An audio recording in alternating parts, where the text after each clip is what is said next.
नमो भगवते वासुदेवाय नमः। हरे कृष्णा। भगवान श्री हरि विष्णु और माता लक्ष्मी आपको सुख, शांति, समृद्धि, यश और कीर्ति प्रदान करें। निर्जला एकादशी की आप सभी भक्तों को हार्दिक शुभकामनाएं। ज्येष्ठ मास के शुक्ल पक्ष की एकादशी को निर्जला एकादशी मनाई जाती है। इस दिन विष्णु भगवान की पूजा की जाती है।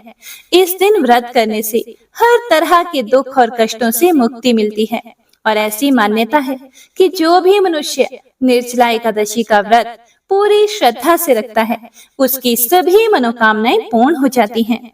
तो आज मैं आपको सुना रही हूँ निर्जला एकादशी की बड़ी ही दुर्लभ और पौराणिक व्रत कथा। इन कथाओं को सुनने से मनुष्यों के सभी पाप और संकट कट जाते हैं तथा समस्त मनोकामनाओं की पूर्ति होती है। तो आइए पूरे भक्ति भाव से कथा का रसपान करते हैं। जय श्री गणेश। बहुत समय पहले की बात है। एक गांव में एक जाट रहता था। उसकी शादी को कुछ ही समय हुआ था। वह अपनी पत्नी को लेने के लिए पहली बार ससुराल जा रहा था। इसीलिए अच्छे से तैयार होकर नए वस्त्र पहनकर ससुराल जाने के लिए निकल पड़ा। ज्येष्ठ मास का महीना था। रास्ते में उसने देखा कि एक गाय पानी पीने के लिए तालाब में जा रही थी। वह गाय तालाब से पानी पीकर अपनी प्यास तो बुझा लेती है, लेकिन उसके पैर दलदल में फंस जाते हैं। जाट को यह देखकर गाय बोली कि अरे मुसाफिर, मेरे पांव दलदल में धंस रहे हैं, मैं बाहर नहीं आ पा रही, कृपा करके मुझे बाहर निकालने में मेरी मदद करो। हे प्रिय भक्तों, फिर जाट कहता है कि अरे गाय माता, मैं पहली बार ससुराल जा रहा हूँ, मेरे कपड़े गंदे हो जाएंगे। फिर गाय बोली, अरे मूर्ख, आज निर्जला एकादशी है, मैं तुम्हें आशीष दूंगी जिससे तुम्हारी 7 पीढ़ियां तर जाएंगी। परंतु जाट नहीं माना। गाय जाट से बोली कि तू मुझे नहीं निकाल रहा तो मैं तुम्हें श्राप देती हूँ, तुम 8 प्रहर के बाद गधा बन जाओगे। हे प्रिय भक्तों, यह सुनकर जाट डर गया और गाय से हाथ जोड़कर माफी मांगने लगा। परंतु तब तक गाय पूरी तरह से पानी में डूब चुकी थी। यह देखकर जाट उदास हो गया और उदास मन से वह अपने ससुराल पहुंच गया। ससुराल में सभी जवाई को देखकर बड़े खुश हुए और उसका बड़ा आदर सत्कार किया। लेकिन उसने तो जाते ही रट पकड़ ली कि हमें तो अभी वापस जाना है, आप मेरी पत्नी को जल्दी से विदा कर दो, हमें देर हो रही है। सभी ने विनती की कि जमाई जी, एक दिन तो रुक जाओ, परंतु वह नहीं माना। फिर उसकी पत्नी बोली कि यदि सब इतना कह रहे हैं तो रुक जाइए ना। पत्नी की बात सुनकर उसने अपनी पत्नी को श्राप वाली बात बता दी। यह सुनकर वह अपने पति के साथ अपने घर की ओर चल दी। 8 प्रहर होते ही वह जाट गधा बन गया। उसकी पत्नी अपने गधे बने पति को लेकर घर में ही रहती। कुछ दिनों बाद घर में खाने को अनाज नहीं रहा। फिर वह पति से बोली तो पति ने कहा कि तुम मुझे लेकर मजदूरी पर चलो। वह पति को लेकर राजा के यहाँ काम मांगने गई। राजा जी के यहाँ कुआं खुदाई का काम चल रहा था, इसीलिए वह वहीं मजदूरी करने लगी। अपने सिर पर मिट्टी रखकर वह मिट्टी दूर फेंकने जाती। एक मजदूर यह देखकर बोला कि अरे बहन, जब तुम्हारे पास गधा है तो तुम सिर पर बोझ क्यों ढोती हो? यह सुनकर वह कुछ नहीं बोली। दूर खड़े राजा भी यह सब कुछ देख रहे थे। फिर राजा ने उसे बुलाया और वही बात पूछी। तो राजा से वह बोली कि महाराज, मैं उन पर वजन कैसे रख सकती हूँ, वह मेरे पति हैं। यह सुनकर राजा ने कहा, एक गधा तुम्हारा पति कैसे हो सकता है? तब उसने पति को मिले श्राप की सारी बात उन्हें बता दी। फिर राजा ने पंडित को बुलवाकर उस श्राप का हल पूछा। पंडित जी बोले कि महाराज, इसका तो एक ही हल है। जिस मनुष्य ने अपने जीवन काल में 101 ग्यारस की हो, वह मनुष्य यदि अपनी सभी ग्यारस का फल इस गधे को दे दे तो यह फिर से मानव बन सकता है। राजा ने पूरी नगरी में ढिंडोरा पिटवा दिया, यह घोषणा करवा दी कि जिस किसी ने भी 101 ग्यारस की है, यदि वह अपनी ग्यारस का फल इस गधे को दे देता है तो राजा उसे बहुत सा इनाम देगा। लेकिन पूरी नगरी में ऐसा कोई नहीं था जिसने 101 ग्यारस की हो।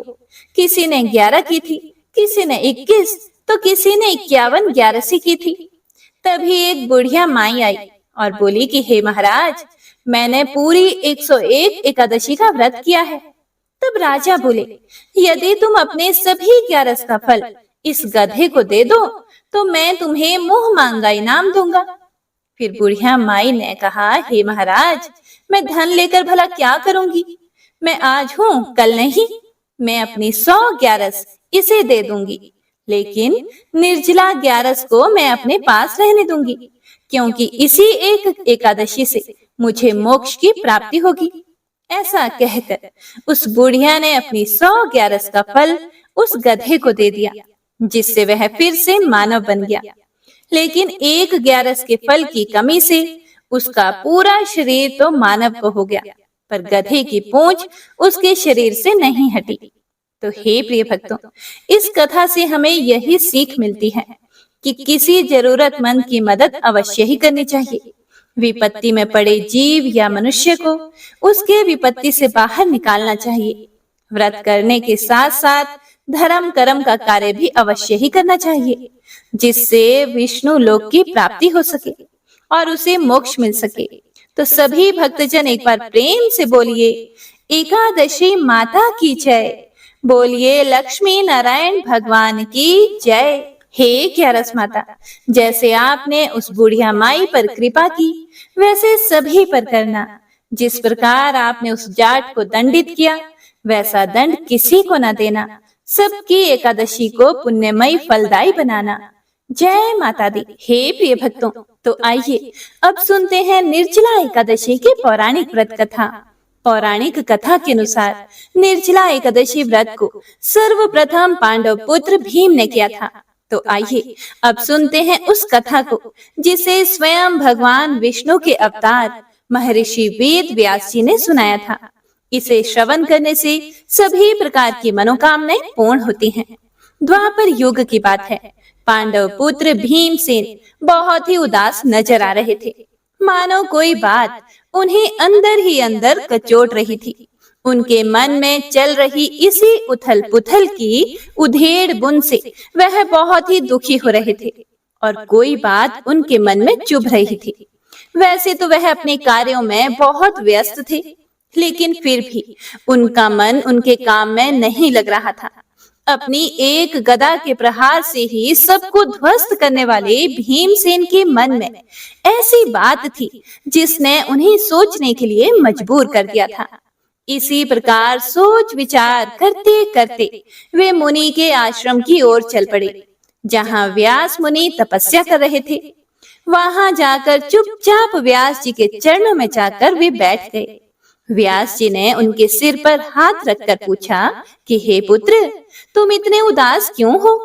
100 हाथियों का बल रखने वाले बलशाली के चेहरे पर यह उदासी भला क्यों है? क्या बात है, मुझे बताओ। व्यास जी के ऐसे प्रेम भरे वचन सुनकर उनके हृदय का बांध फूट पड़ा। गदगद हृदय से वे व्यास जी से बोले कि हे महामुनि, युद्ध में गदा के एक प्रहार से विजय प्राप्त कर लेना मेरे लिए कोई मुश्किल काम नहीं, वह मेरे लिए बहुत आसान है। लेकिन अपने मन पर विजय कैसे प्राप्त करूं? एक बात शत्रु बनकर मेरे हृदय को बार बार चीर रही है। उसी का समाधान ढूंढने के लिए मैं आपके पास आया हूँ। फिर व्यास जी बोले कि हे भीम, ऐसी क्या बात है जो तुम्हें परेशान कर रही है? फिर भीमसेन बोले, मैं जानता हूँ कि व्यक्ति चाहे कहीं भी रहता हो, उसे धर्म का आचरण जरूर करना चाहिए। आपने जो नीति शास्त्रों में धर्म का पालन करना बताया है, उससे ही व्यक्ति धर्म का आचरण करना सीखता है। मेरी माता ने भी मुझे यही सिखाया है। मेरे बड़े भाई तो धर्मराज कहलाते हैं, लेकिन उनके परिवार का होते हुए भी मैं धर्म के पालन से वंचित रहता हूँ। इस बात का मुझे बड़ा दुख है। फिर व्यास जी ने आश्चर्य भरे वचन में कहा कि मुझे तो नहीं लगता कि तुम धर्म का पालन नहीं कर रहे हो। भीम बोले, मेरे परिवार में मेरी माता कुंती, मेरे बड़े भैया युधिष्ठिर, अर्जुन, नकुल, सहदेव और यहाँ तक कि द्रौपदी भी 1 महीने की 2 एकादशियों का व्रत करती हैं। मेरे बड़े भ्राता युधिष्ठिर मुझसे भी एकादशी का पालन करना चाहते हैं और मैं भी जानता हूँ कि एकादशी का पालन करना वेदों का आदेश है।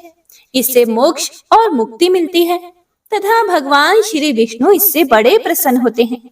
लेकिन हे गुरुदेव, मैं एकादशी का व्रत नहीं कर सकता क्योंकि मैं भूख नहीं सह सकता।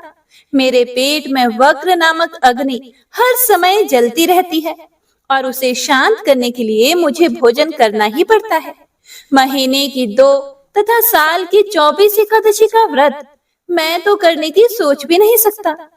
हे प्रिय भक्तों, बच्चों की तरह भीम को देखकर व्यास जी हंस पड़े और बोले, तुम तो जानते ही हो, जो नर्क जाने वाला होता है वह भी यही एकादशी का व्रत रखता है तो उसे भी स्वर्ग की प्राप्ति होती है। इसीलिए ही एकादशी के दिन अन्न ग्रहण करना वर्जित है। यह सुनकर तो भीम बच्चे की तरह आंखों में आंसू ले आए। बोले, 1 महीने की 2, 1 वर्ष की 24 एकादशी करना मेरे लिए बड़ा मुश्किल है। मुझे तो भूख सहन ही नहीं होती। ऐसा कहकर व्यास जी के चरणों में भी गिर पड़े। वर्ष की 24 नहीं, 1 एकादशी का उपाय करने का तो मैं प्रयास कर सकता हूँ। कृपा करके मुझे ऐसा कोई एक व्रत बतलाइए जिससे मुझे वर्ष की सभी एकादशियों का फल प्राप्त हो जाए। भीम की ऐसी चतुर बातें सुनकर मुनि हंसकर बोले कि हाँ भीम, ऐसा एक व्रत है जिसे वर्ष की सभी एकादशियों का फल प्राप्त हो जाएगा। ऐसा सुनकर भीम ने बड़ी उत्सुकता से मुनि से पूछा, हे महामुनि, वह कौन सा व्रत है? आप मुझे जल्दी से बताइए। फिर व्यास जी बोले, ज्येष्ठ मास के शुक्ल पक्ष में आने वाली निर्जला एकादशी का व्रत बहुत ही विशेष है, जिसे करने से तुम्हें सभी एकादशियों का फल प्राप्त हो जाएगा। हे पुत्र, इसमें गलती मत करना। इस एकादशी में जल भी ग्रहण नहीं किया जाता। एकादशी के सूर्य उदय से लेकर द्वादशी के सूर्य उदय तक व्रत का पालन करना होता है। निर्जला एकादशी का व्रत का पालन करने से सभी तीर्थों में स्नान करने जितना फल मिल जाता है तथा मरने के बाद यमदूतों के स्थान पर भगवान विष्णु के दूत पुण्य आत्मा को वैकुंठ धाम ले जाने के लिए आते हैं। हे भीम, भगवान श्री कृष्ण ने कहा है कि इंसान के पाप भले ही सुमेरु पर्वत जितने हों, उसका नाश करने के लिए निर्जला एकादशी का व्रत का पालन अवश्य ही करना चाहिए। रात्रि में जागरण करना चाहिए। इसके लिए पवित्र नदियों में स्नान करना चाहिए। अधिक से अधिक भगवान के नाम का जप करना चाहिए। अन्न जल का त्याग करना चाहिए और सुयोग्य ब्राह्मण या वैष्णव को दान देना चाहिए। इस प्रकार नियमों का पालन करने से उसे वैकुंठ धाम की प्राप्ति होती है। हे प्रिय भक्तों, व्यास जी के मुख से इस पुण्यमयी एकादशी व्रत के बारे में सुनकर भीम ने व्यास जी को दंडवत प्रणाम किया और बोले, हे महामुनि, आपने मेरे मन को बहुत हल्का कर दिया है। यह बिल्कुल सही ही कहा गया है कि साधु की संगति में मनुष्य का उद्धार हो जाता है। मैं अब इस निर्जला एकादशी के व्रत का पालन अवश्य ही करूंगा और द्वादशी के दिन भगवान विष्णु की पूजा करके यथाशक्ति दान दक्षिणा भी दूंगा। फिर उसी वर्ष भीम ने निर्जला एकादशी का व्रत किया और द्वादशी के दिन उन्होंने पारण किया। हे प्रिय भक्तों, पारण के दौरान वे मूर्छित हो गए। सभी पांडव भाई ने उनके मुंह में तुलसी पत्र युक्त गंगा जल डाला, जिससे उन्हें होश आया और उनका व्रत पारण पूर्ण हुआ। इसके प्रभाव से भीम को मोक्ष की प्राप्ति हुई और उनकी सद्गति हुई। इस प्रकार से ही इस एकादशी को पांडव एकादशी व भीमसेन एकादशी के नाम से जाना जाता है। तो सभी भक्तजन एक बार प्रेम से बोलिए, लक्ष्मी नारायण भगवान की जय। बोलिए एकादशी माता की जय। हे प्रिय भक्तों, एकादशी के दिन एकादशी व्रत कथा के साथ ही ग्यारस माता की कथा भी अवश्य ही सुननी चाहिए। इससे व्रत का पूर्ण फल प्राप्त होता है। तो आइए सुनते हैं ग्यारस माता की कथा। एकादशी भगवान श्री हरि विष्णु की साक्षात शक्ति है, जिस शक्ति ने उस असुर का वध किया, जिससे भगवान भी जीत पाने में असमर्थ थे। उस शक्ति के आगे भला मनुष्य के पाप रूपी असुर कैसे टिक सकते हैं? जिस शक्ति ने देवताओं के कष्ट को हर कर उन्हें सुख दिया, वह प्राणी मात्र को क्या नहीं दे सकती। सुख, समृद्धि, शांति और मोक्ष, समस्त सुख सहज ही प्राप्त हो जाते हैं। हे प्रिय भक्तों, ग्यारस माता की भक्ति में इतनी शक्ति है कि जिसके प्रभाव से मनुष्य को सहज ही सभी प्रकार के सुख प्राप्त होते हैं और अंत समय में मोक्ष की प्राप्ति होती है।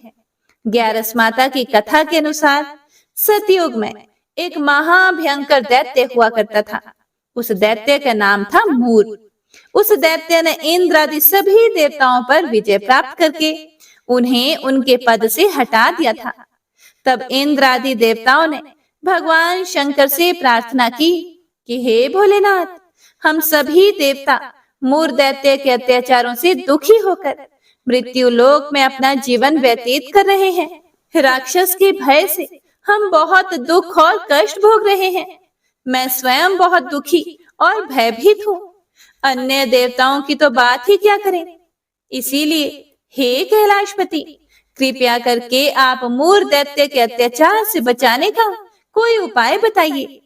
हे प्रिय भक्तों, देवराज इंद्र की प्रार्थना सुनकर भगवान शंकर ने कहा, हे देवेंद्र, आप भगवान श्री हरि विष्णु की शरण में जाइए। मधु कैटभ का संहार करने वाले भगवान श्री हरि विष्णु देवताओं को अवश्य ही इस भय से मुक्त करेंगे। भगवान शंकर के आदेश के अनुसार इंद्र तथा अन्य सभी देवता क्षीर सागर गए, जहां पर भगवान श्री हरि विष्णु शेष शैया पर विराजमान थे। इंद्र सहित सभी देवताओं ने भगवान श्री हरि विष्णु को देखा और उनके सामने उपस्थित होकर उनकी स्तुति करने लगे। देवता कहने लगे, हे तीनों लोकों के स्वामी, आप स्तुति करने योग्य हैं।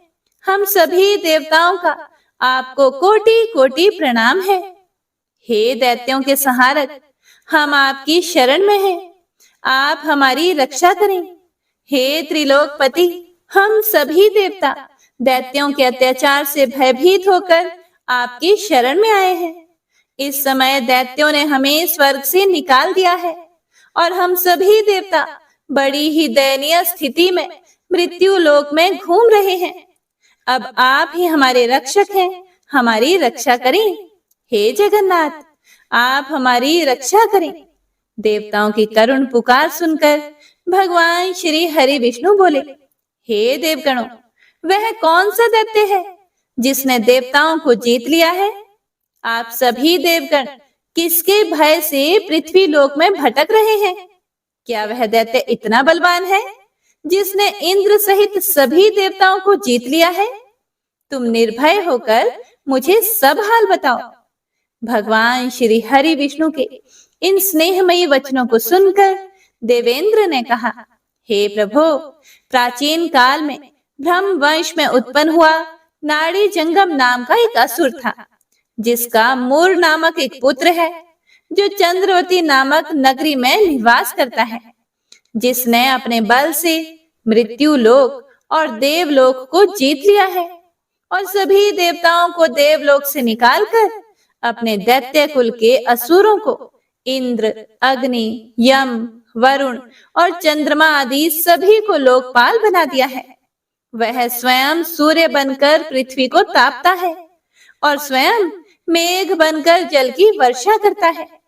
इसीलिए आप इस बलशाली भयानक असुर का संहार करके देवताओं की रक्षा करें।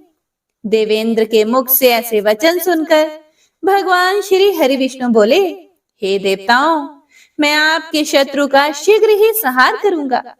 आप सभी इसी समय मेरे साथ चंद्रवती नगरी चलिए। देवताओं की पुकार पर भगवान श्री हरि विष्णु तुरंत ही उनके साथ चल पड़े और उधर दैत्यराज मुर ने अपने तेज से जान लिया था कि भगवान श्री हरि विष्णु युद्ध की इच्छा से उसकी राजधानी में आ रहे हैं। इसीलिए अपने राक्षस योद्धाओं के साथ वह भी युद्ध भूमि में आकर गरजने लगा और देखते ही देखते युद्ध प्रारंभ हो गया। युद्ध शुरू होने पर अनगिनत असुर अपने अस्त्र शस्त्रों को धारण करके देवताओं से युद्ध करने लगे। लेकिन देवता तो पहले से ही डरे हुए थे। वह अधिक देर तक राक्षसों का सामना ना कर सके और भाग खड़े हुए। तब भगवान श्री हरि विष्णु स्वयं युद्ध भूमि में आ गए। दैत्य पहले से भी ज्यादा जोश में भरकर भगवान श्री हरि विष्णु से युद्ध करने लगा। वे अपने अस्त्र शस्त्रों से उन पर भयानक प्रहार करने लगा। दैत्यों के आक्रामक वारों को श्री हरि विष्णु अपने चक्र और गदा के प्रहारों से नष्ट करने लगे। इस युद्ध में अनेक दैत्य सदा के लिए मृत्यु की गोद में समा गए, किंतु दैत्यराज मुर भगवान विष्णु के साथ निश्चल भाव से युद्ध करता रहा। उसका तो जैसे अभी बाल भी बांका नहीं हुआ था। वह बिना डरे युद्ध कर रहा था। भगवान विष्णु मुर को मारने के लिए जिन जिन शस्त्रों का प्रयोग करते, वे सब उसके तेज से नष्ट होकर उस पर पुष्पों के समान गिरने लगते। अनेक अस्त्र शस्त्रों का प्रयोग करने पर भी भगवान श्री हरि विष्णु उससे जीत ना सके। तब वे आपस में मल्ल युद्ध करने लगे। भगवान श्री हरि विष्णु उस असुर से देवताओं के लिए सहस्त्रों वर्षों तक युद्ध करते रहे, किंतु उस असुर से जीत ना सके। अंत में भगवान विष्णु शांत होकर विश्राम करने की इच्छा से बद्रिकाश्रम स्थित 38 कोस लंबी एक द्वार वाली हेमवती नाम की एक गुफा में प्रवेश कर गए। उस गुफा में भगवान ने शयन किया। भगवान विष्णु के पीछे पीछे वह दैत्य भी चला आया। भगवान श्री हरि विष्णु को सोता हुआ देखकर वह दैत्य उन्हें मारने को तैयार हुआ। वह सोच रहा था कि आज तो मैं अपने चिर शत्रु को मारकर हमेशा हमेशा के लिए निष्कंटक हो जाऊंगा। लेकिन उसकी यह इच्छा पूर्ण ना हो सकी, क्योंकि उसी समय भगवान श्री हरि विष्णु की देह से एक दिव्य वस्त्र धारण किए हुए एक अत्यंत मोहिनी देवी उत्पन्न हुई और राक्षस को ललकार कर उससे युद्ध करने लगी। उस देवी को देखकर राक्षस को घोर आश्चर्य हुआ और वह सोचने लगा कि यह ऐसी दिव्य कन्या कहां से उत्पन्न हुई। और फिर वह असुर उस कन्या से लगातार युद्ध करता रहा। कुछ समय बीतने पर उस देवी ने क्रोध में आकर उस दैत्य के अस्त्र शस्त्रों के टुकड़े टुकड़े कर दिए। अब तो उस दैत्य को बड़ा ही क्रोध आया और वह सारी मर्यादाएं भंग करके उस देवी से मल्ल युद्ध करने लगा। उस तेजस्वी कन्या ने उसको धक्का मारकर मूर्छित कर दिया और उसकी मूर्छा टूटने से पूर्व ही उसका सिर काटकर धड़ से अलग कर दिया और सिर काटते ही वह असुर पृथ्वी पर गिरकर मृत्यु को प्राप्त हुआ। और बाकी बचे हुए असुर अपने राजा का ऐसा दुखद अंत देखकर भयभीत होकर पाताल लोक में भाग गए। भगवान श्री हरि विष्णु जब निद्रा से जागे तो उस असुर को मरा हुआ देखकर उन्हें घोर आश्चर्य हुआ और वे सोचने लगे कि इस महाबली को किसने मारा है। तब वह तेजस्वी कन्या श्री हरि से हाथ जोड़कर बोली, हे जगदीश्वर, यह असुर आपको मारने को तत्पर था। तब मैंने आपके शरीर से उत्पन्न होकर इस असुर का वध किया है। देवी की बात सुनकर भगवान श्री हरि विष्णु बोले कि तुमने इस असुर को मारा है, इसीलिए हे देवी, मैं तुमसे अत्यंत प्रसन्न हूँ। इसे मारकर तुमने तीनों लोकों के देवताओं के कष्ट को हरा है, इसीलिए तुम अपनी इच्छा अनुसार वरदान मांग लो। मैं तुम्हारी प्रत्येक इच्छा को पूर्ण करूंगा। भगवान की बात सुनकर वह देवी बोली कि हे प्रभु, मुझे यह वरदान दीजिए कि जो भी मनुष्य या देव मेरा व्रत करे उसके सभी पाप नष्ट हो जाएं और अंत में उसे स्वर्ग लोक की प्राप्ति हो। मेरे व्रत का आधा फल रात्रि को मिले और उसका आधा फल एक समय भोजन करने वाले को मिले। जो श्रद्धालु भक्ति पूर्वक मेरे व्रत को करें वे निश्चय ही वैकुंठ लोक को प्राप्त करें। जो मनुष्य मेरे व्रत में दिन तथा रात्रि को एक बार भोजन करें वह धन धान्य से भरपूर रहे। कृपया करके मुझे ऐसा वरदान दीजिए। भगवान श्री हरि विष्णु ने कहा, हे देवी, ऐसा ही होगा। मेरे और तुम्हारे भक्त एक ही होंगे और अंत में संसार में प्रसिद्धि को प्राप्त होकर मेरे लोक को प्राप्त करेंगे। हे कल्याणी, तुम एकादशी को पैदा हुई हो, इसीलिए तुम्हारा नाम भी एकादशी हुआ। तथा जो मनुष्य इस दिन व्रत करेंगे उनके समस्त पाप समूल नष्ट हो जाएंगे। तुम मेरे लिए अब तीज, अष्टमी, नवमी और 14 से भी अधिक प्रिय हो। तुम्हारे व्रत का फल सभी तीर्थों के फल से भी महान होगा। यह मेरा अकाट्य कथन है। इतना कहकर भगवान श्री हरि विष्णु उसी स्थान पर अंतर ध्यान हो गए।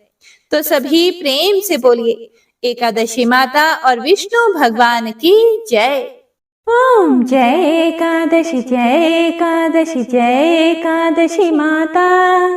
विष्णु पूजा व्रत को धारण कर शक्ति मुक्ति पाता। तेरे नाम गिनाऊं देवी, भक्ति प्रदान करनी। गण गौरव की देनी माता, शास्त्रों में वरनी। ओम जय एकादशी, जय एकादशी माता। विष्णु पूजा व्रत को धारण कर शक्ति मुक्ति पाता। मार्गशीर्ष के कृष्ण पक्ष की उत्पन्ना, विश्व तारिणी जन्मी। शुक्ल पक्ष में हुई मोक्षदा, मुक्तिदाता बन आई। ओम जय एकादशी, जय एकादशी माता। विष्णु पूजा व्रत को धारण कर शक्ति मुक्ति पाता। पौष के कृष्ण पक्ष की सफला नामक है। शुक्ल पक्ष में होए पुत्र आनंद अधिक रहे। ओम जय एकादशी, जय एकादशी माता। विष्णु पूजा व्रत को धारण कर शक्ति मुक्ति पाता। नाम षटतीला माघ मास में कृष्ण पक्ष आवे। शुक्ल पक्ष में जया कहावे, विजय सदा पावे। ओम जय एकादशी, जय एकादशी माता। विष्णु पूजा व्रत को धारण कर शक्ति मुक्ति पाता। विजया फागुन कृष्ण पक्ष में शुक्लामल की। पाप मोचनी कृष्ण पक्ष में चैत्र महाबल की। ओम जय एकादशी, जय एकादशी माता।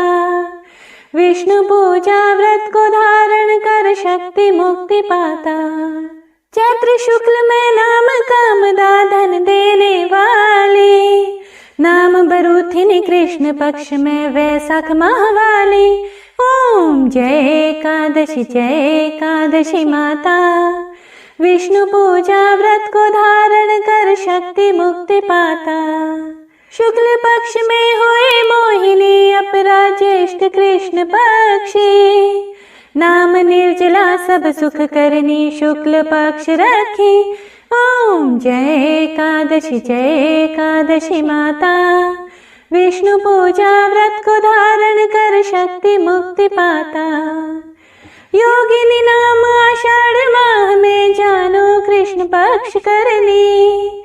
देवशयनी नाम कहायो, शुक्ल पक्ष धरनी। ओम जय एकादशी, जय एकादशी माता। विष्णु पूजा व्रत को धारण कर शक्ति मुक्ति पाता।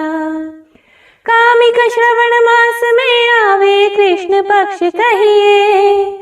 श्रवण शुक्ला होए पवित्र, आनंद से रहिए। ओम जय एकादशी, जय एकादशी माता। विष्णु पूजा व्रत को धारण कर शक्ति मुक्ति पाता।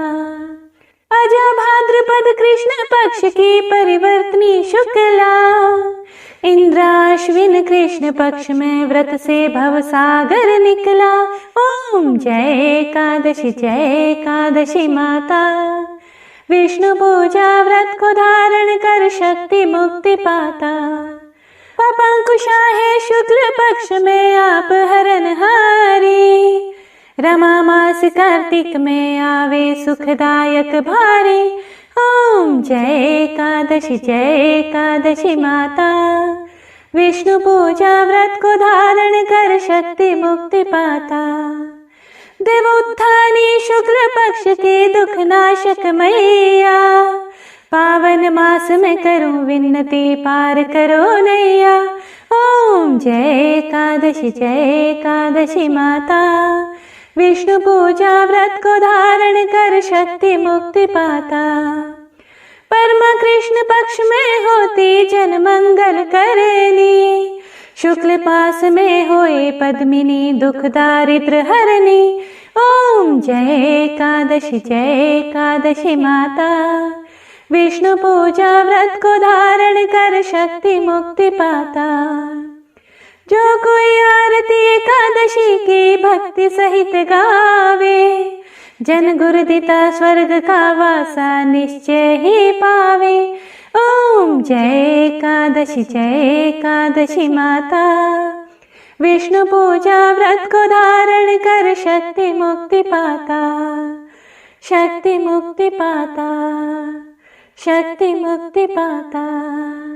प्रेम से बोलिए एकादशी माता की जय।